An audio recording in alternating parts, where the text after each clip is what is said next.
قوم کی بہتری کی نیت سے آرمی چیف کو خط لکھا۔ ہمارے فوجی پاکستان کے لیے قربانیاں دے رہے ہیں۔ پری پول دھاندلی اور الیکشن کے نتائج تبدیل کر کے حکومت قائم کی گئی۔ ظلم و جبر کے خلاف اٹھنے والی آوازوں کو بند کرنے کے لیے پیکا کا اطلاق کیا گیا۔ پیکا جیسے کالے قانون کے ذریعے سوشل میڈیا اور انٹرنیٹ پر بھی قدغن لگا دی گئی۔ بنیادی انسانی حقوق پامال کرتے ہوئے مجھ پر دباؤ بڑھانے کے لیے جیل انتظامیہ نے ہر ظلم کیا۔ خط کا متن۔ شہباز شریف اور شیخ محمد بن زید ال نہیان میں دو طرفہ تعاون پر تبادلہ خیال۔ ملاقات میں army chief general Syed Asim Munir بھی شریک تھے۔ پاکستان اور یو اے ای کے درمیان تعاون کے مزید فروغ پر گفتگو۔ باہمی مفادات کی تکمیل کے لائحہ عمل اور تعلقات کی مضبوطی پر بات چیت۔ اقتصادی، تجارتی اور دیگر شعبوں میں دونوں ملکوں کے درمیان موجود اشتراک اور تعاون پر تبادلہ خیال۔ وزیر اعظم کی یو اے ای کے نائب صدر شیخ محمد بن راشد ال مکتوم سے بھی ملاقات۔ دونوں ملکوں میں گہرے اور درینہ تعلقات کے عزم کا اعادہ۔ وزیر اعظم نے پاکستان کی سرمایہ کار دوست پالیسیوں پر روشنی ڈالی۔ متحدہ عرب امارات کو پاکستان کا قابل اعتماد اتحادی قرار دیا۔ وزیر اعظم کی اماراتی کاروباری اداروں کو پاکستان میں سرمایہ کاری کی دعوت۔ وزیر اعظم کی کویتی منصب سے ملاقات۔ دو طرفہ تعلقات کی مثبت رفتار پر اطمینان کا اظہار۔ وزیر اعظم کا دبئی میں ایچ ایف گورنمنٹ نمائش کا دورہ۔ وزیر اعظم دورہ یو اے مکمل کر کے وطن واپس پہنچ گئے۔ آج 11:45 پر وفاقی کابینہ کا اجلاس طلب کر لیا۔ سرمایہ کاری درکار ہے۔ 2030 تک توانائی کا 60% گرین انرجی اور 30% الیکٹرک گاڑیوں پر منتقل کرنے کا عزم ہے۔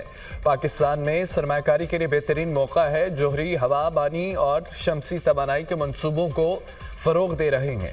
عالمی سطح پر سبز معیشت کی جانب منتقلی مشترکہ ذمہ داری ہے۔ اڑان پاکستان قومی اقتصادی تبدیلی کا منصوبہ ہے۔ توانائی اور انفراسٹرکچر قومی اقتصادی ٹرانسفارمیشن کے بنیادی جزو ہیں۔ وزیر اعظم کا ورلڈ گورنمنٹ سمٹ سے خطاب۔ شہباز شریف کا غزہ میں اسرائیلی بربریت کا بھی ذکر۔ غزہ میں نسل کشی پر مشتمل آپریشن کیا گیا جس میں 50,000 سے زائد معصوم فلسطینی شہید ہوئے۔ غزہ المناک تنازع کی تباہ کن اثرات سے نکلنے کی کوشش کر رہا ہے۔ 1967 سے پہلے کی سرحدوں پر مشتمل آزاد فلسطینی ریاست کا قیام ضروری ہے۔ آزاد فلسطینی ریاست کا دارالحکومت القدس ہو۔ پائیدار اور منصفانہ امن صرف دو ریاستی حل کے ذریعے ممکن ہے۔ وزیر اعظم شہباز شریف۔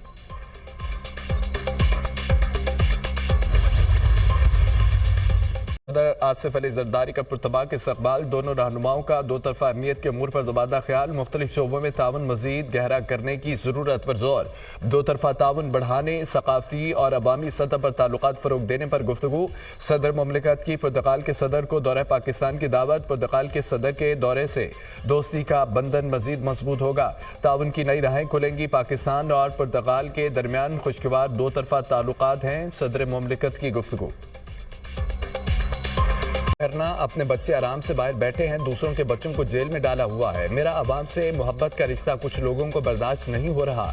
وزیر اعلیٰ کے پی نے مجھ پر ذاتی حملے کیے۔ آپ کا کام ذاتی حملہ کرنا نہیں بلکہ عوام کی خدمت کرنا ہے۔ پی ٹی آئی نے 4 سال میں کوئی کام نہیں کیا۔ وزیر اعلیٰ پنجاب مریم نواز کا تقریب سے خطاب۔ جشن سٹریم میں شریک 1100 بچوں کو لیپ ٹاپ دینے کا اعلان۔ وزیر اعلیٰ پنجاب کی لاہور میں جشن سٹریم میں شرکت۔ بچوں کے بنائے ہوئے ماڈلز دیکھے۔ شاندار ماڈلز بنانے پر بچوں کو سراہا۔ وزیر اعلیٰ پنجاب مریم نواز نے طلباء سے سوالات بھی پوچھے۔ بہترین سائنسی ماڈلز بنانے پر طلباء میں چیک تقسیم کیے۔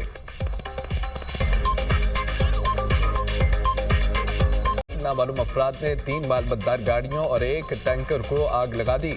سجانی ٹاؤن میں نامعلوم افراد نے واٹر ٹینکر کو نظر آتش کر دیا۔ صبح کے اوقات میں ڈانڈی میں نامعلوم افراد نے 2 مالبدار ٹرکوں کو آگ لگا دی۔ ایک ٹرک جل گیا، دوسرے کو بچا لیا گیا۔ لیاقت آباد نمبر 3 میں سڑک پر کھڑے ٹریلر کو آگ لگا دی گئی۔ کراچی میں ڈمپر نے ایک